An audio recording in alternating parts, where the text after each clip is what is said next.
Welcome back, everybody, and here we have a look at the clouds and the radar. This is the picture from the satellite, and we applied the radar to that. We put them together and we get an image that looks like this. And so we do have a generally clear sky, some very high clouds out there and some very long jet trails going along, but we don't have anything bearing down on us as far as snow, at least not at this point.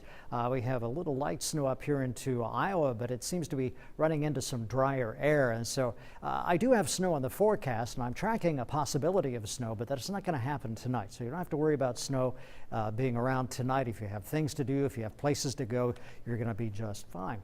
29 degrees is the current temperature. Paris has 27, Casey 26, Olney 28.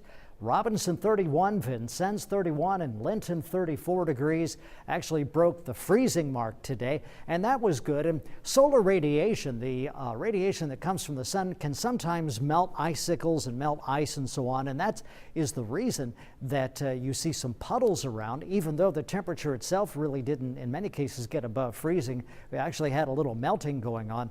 The only thing I'll tell you is that will refreeze as we get to the nighttime tonight, because it's going to be cold, not as cold as it was last night. It got down to 9 degrees below zero, but I think tonight we're going to stay above zero, so down into the single digits for an overnight low tonight. Still quite calm as high pressure continues to dominate, but I think the pressure will start to drop, and then we'll start to become breezy tomorrow, and that'll bring a whole different sort of a weather circumstance to us as we get into the next 48 hours. Paris, no wind. Terre Haute, no wind. A light breeze in Robinson at 3. Here's a look at the Storm Team 10 Futurecast through the overnight hours tonight. A few clouds tonight. We'll call it partly cloudy. And then we have tomorrow morning, 7 o'clock. Meteorologist Lindsay Monroe will be here along with Brittany Earle with News 10 this morning. They'll be talking about how it's going to be a little bit warmer tomorrow. And Lindsay especially is going to be tracking this next wave of snow that comes in, which I believe actually is going to be 2 waves of snow. Here we have Thursday, and even into Thursday evening we're okay, although it's going to become cloudy tomorrow night and still kind of breezy tomorrow night. Then on Friday, look at that, just a little bit of snow as we get into the very first part of the day on Friday, maybe really late Thursday night. And so the possibility of a little bit of snow on Friday, and then another wave of snow could come through here on Saturday. All things considered, I don't think it's going to put much more than an inch or 2 of snow on the ground, but it is possible for us to get a little more in the way of accumulation. Partly cloudy, not as cold tonight, down to about 6.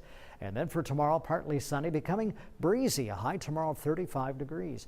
And then for tomorrow night, becoming cloudy, still breezy, maybe a chance of a little light snow late tomorrow night, or perhaps a better chance as we get into the first part of the day on Friday, a high on Friday of 29 degrees. And then another wave of snow comes in here on Saturday, a high of 28. And so once again, I think both Friday and Saturday, Susie, that'll bring us maybe an inch or 2 of snow. Sunday we have a break, and then it starts to rain. Monday we'll have a chance of rain, a high of 45, and it stays in the 40s for the first part of next week.